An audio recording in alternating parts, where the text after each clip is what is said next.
रीवा कांग्रेस में खुलकर सामने आई गुटबाजी, कार्यक्रम में पदाधिकारियों ने बनाई दूरी। रीवा शहर कांग्रेस में लंबे समय से चली आ रही अंदरूनी खींचतान अब सार्वजनिक रूप से सामने आती दिखाई दे रही है। कांग्रेस के एक कार्यक्रम में ही पार्टी के कुछ पदाधिकारियों द्वारा दूरी बनाए जाने और विरोध दर्ज कराने से संगठन के भीतर मतभेद एक बार फिर चर्चा का विषय बन गया है। बताया जा रहा है कि कार्यक्रम के विरोध में कुछ पदाधिकारियों की ओर से विज्ञप्ति भी जारी की गई। इस कार्यक्रम के बीच वार्ड क्रमांक 27 के कांग्रेस पार्षद मनीष नामदेव ने भी पार्टी संगठन को लेकर गंभीर आरोप लगाए। पार्षद मनीष नामदेव का कहना है कि उन्हें जातिगत आधार पर प्रताड़ित किया गया। उन्होंने आरोप लगाया है कि पहले उन्हें ब्लॉक अध्यक्ष पद से हटाया गया और बाद में बिना किसी पूर्व सूचना के मेयर इन काउंसिल से भी बाहर कर दिया गया। मैंने मुखिया को न्योता दिया था। अब मुखिया जाने क्यों विज्ञप्ति जारी की, जबकि मैंने बताया तो था, सूचना दी थी। और कांग्रेस में ही मैं काम कर रहा हूँ, आगे भी भविष्य में कांग्रेस में ही काम करूंगा। जिसको डराना है डराता रहे, मैं लड़ता रहूंगा, कांग्रेस में ही लड़ूंगा। वार्ड क्रमांक 27 अभी MIC से भी हटाया गया था, उसमें भी कोई दिक्कत नहीं। जब तक मैं काम किया, मैं संतुष्टि से काम किया। किसी को काम पसंद नहीं आता वो अलग बात है। मैं जनता का काम करता हूँ, किसी व्यक्ति विशेष का काम नहीं करूंगा। मैं जनता की लड़ाई लूंगा। मनीष नामदेव।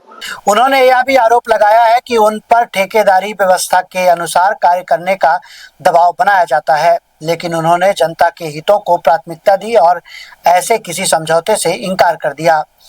इसी कारण उनकी लगातार उपेक्षा की गई। इस पूरे घटनाक्रम के बाद कांग्रेस में गुटबाजी और संगठनात्मक असंतोष को लेकर चर्चाएं तेज हो गई हैं। हालांकि इन आरोपों पर पार्टी के अन्य पदाधिकारियों की आधिकारिक प्रतिक्रिया सामने आना अभी बाकी है। फिलहाल यह मामला राजनीतिक गलियारों में चर्चा का विषय बना हुआ है और सभी की नजर अब कांग्रेस संगठन की ओर से आने वाली प्रतिक्रिया पर है।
एक काम